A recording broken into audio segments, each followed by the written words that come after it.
हमने बात की थी, न्यून कोण और अधिक कोण वगैरह अलग अलग कोण थे, तो उन सबको हम लोग नापेंगे कैसे? तो उनको नापने के लिए हम लोग इस्तेमाल करते हैं एक डी का। आपका जो बॉक्स होता है, जो ज्योमेट्री बॉक्स होता है, उसमें एक इस तरीके की डी के जैसी आकृति होती है। इसको ऐसे देखेंगे तो डी दिखता है। तो इस डी के सहायता से हम लोग हमारे कोणों को नापेंगे। अब इस डी में देखिए क्या क्या होगा। इस डी में यहां पर तो आपकी स्ट्रेट लाइन बनाने की जगह होती है, आप नीचे से बना सकते हैं।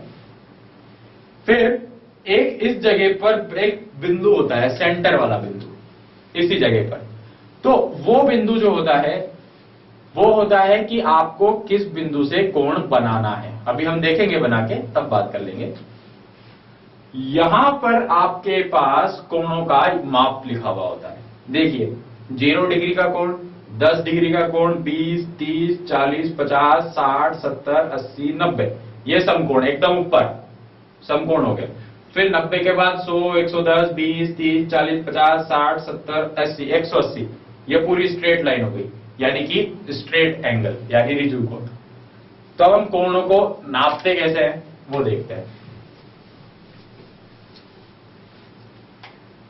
देखिए अगर आपको कहीं भी किसी भी रेखाखंड पे कोण बनाना है तो आप सबसे पहले एक रेखा खींचते हैं। मान लीजिए मुझे इस रेखाखंड पे एक कोण बनाना है और वो बनाना है इस बिंदु C पर। ठीक है, कहां बनाना है? इस बिंदु C पर। अब आपको कितना कोण बनाना है ये दे दिया कि आप बनाइए 40 डिग्री का कोण। तो आपने क्या किया, आपने अपना D उठाया। अब जो हमने सेंटर पॉइंट की बात की थी ना, डी में यहां पर बीच में पॉइंट होता है, इस पॉइंट को हम लोग इस बिंदु C पर रखेंगे। जिस पर हमें कोण बनाना है ना, उस बिंदु पर हम इस सेंटर पॉइंट को रखेंगे।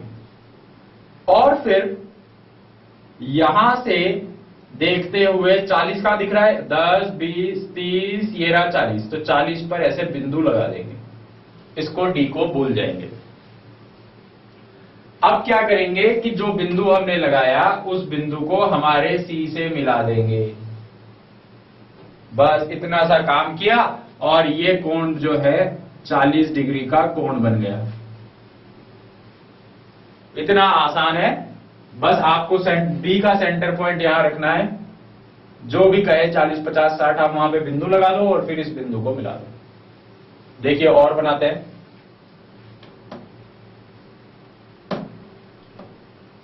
मान लीजिए आपको ये एक रेखा दी गई है,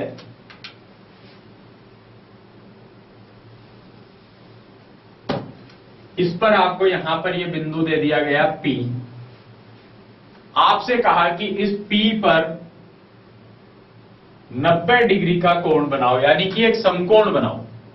तो आपको क्या करना है, सेंटर पॉइंट आपने उठाया और रख दिया D के यहां पर।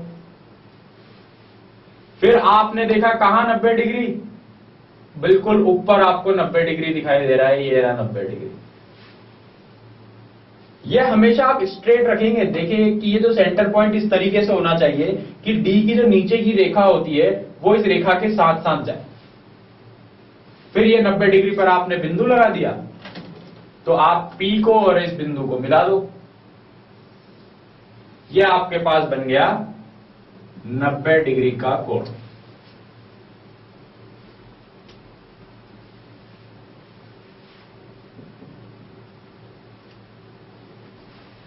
अब आपको बनाना है 110 डिग्री का कोण, जो कि एक अधिक कोण है। तो फिर आपने क्या किया, आपने एक रेखा खींची, रेखा पे एक बिंदु बनाया Q। Q पर आपने अपने D का सेंटर पॉइंट रखा। फिर आपने ढूंढा D में 110 कहां पर है, तो ये रहा और आप गए, ये 90, ये 100, ये 110। 110 दिखते ही आपने निशान लगा दिया 110 के आगे, और जैसे ही निशान लग गया तो आपने इन दोनों निशानों को मिला दिया और ये आपके पास एक अधिक कोण 110 डिग्री का बन गया, जो कि 90 डिग्री से थोड़ा सा ज्यादा है लेकिन पूरे स्ट्रेट एंगल से छोटा है।